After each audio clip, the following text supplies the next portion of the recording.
All right, well, what is up, everybody? Keith, go back again at 231 across the DFS industry. It is Thursday, April 22nd.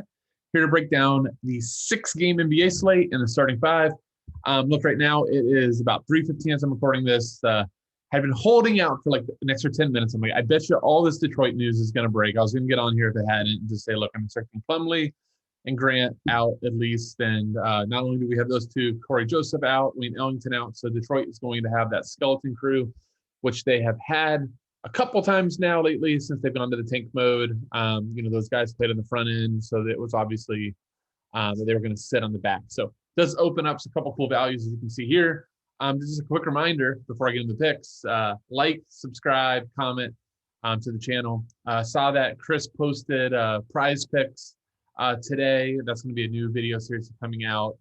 I think he's going to eventually do some basketball, some soccer on there too, not just NHL. So you're going to want to make sure you check that out.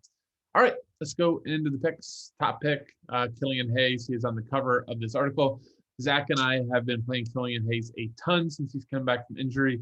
He is fresh off the most minutes to date before he sat out last night. So first Cleveland played 33 minutes. So really, really nice score line, 12 points, 9 assists, 3 boards. He was a top pick. Some people had him as, a top 5 prospect.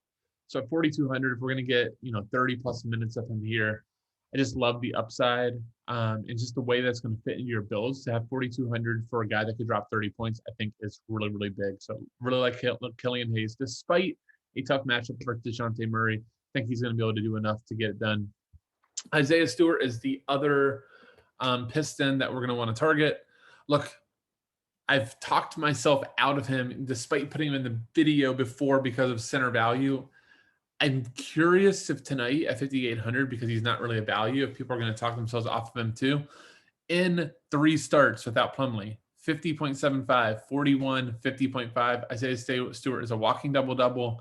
I don't think Pirtle's going to really bug him that much. Pirtle's a good player, but isn't a dominant player by any means. And Stewart's just darn good. So 5,800. Look, that means that we're trying to get about 30 to 35 DK. Last 3 starts, we have 41, 50, and 50. I'll take my chances. So like Isaiah Stewart today. COBY White, I think, is arguably is too cheap. I really thought DK would adjust without Levine. White's now gotten, I think it's 3 or 4 straight starts, but finally over 30 minutes consistently. He's dropped 45, 25, 38, and 30. It's getting good usage, not great. Like I think Zach and I both thought he would be getting like 17 to 20 shots, 10 shots, but he's on the ball a ton.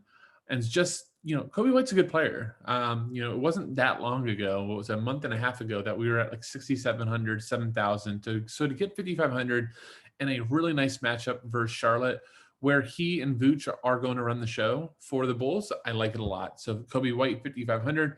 Finally, of my 4, Joel Embiid. Look, this is going to be contingent on news. We want to make sure that we don't see anything like Joel Embiid's going to be limited on the back-to-back. He was awesome last night. If Jokic would have shown up, I think both Zach and I had big-time sweats, and a lot of subscribers had big-time sweats with all the Clippers plays. But Embiid, it's just been awesome. He's making the MVP push. Milwaukee has been terrible versus opposing centers, so Embiid could absolutely have a field day in what could be an Eastern Conference Finals matchup. So I love Embiid.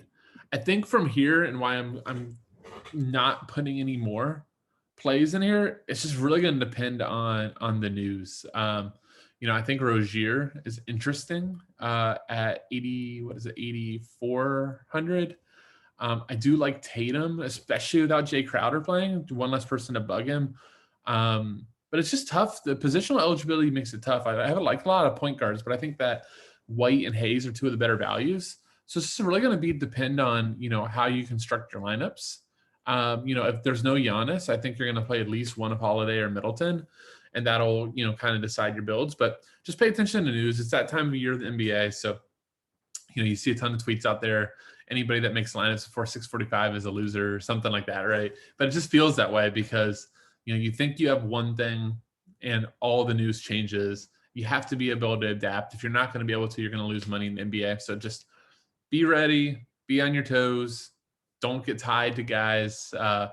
take what the slate gives you. That's the best advice I could give. All right, that'll do it. Thank you all so much for watching. Keith, aka Gator Guy 231. See you.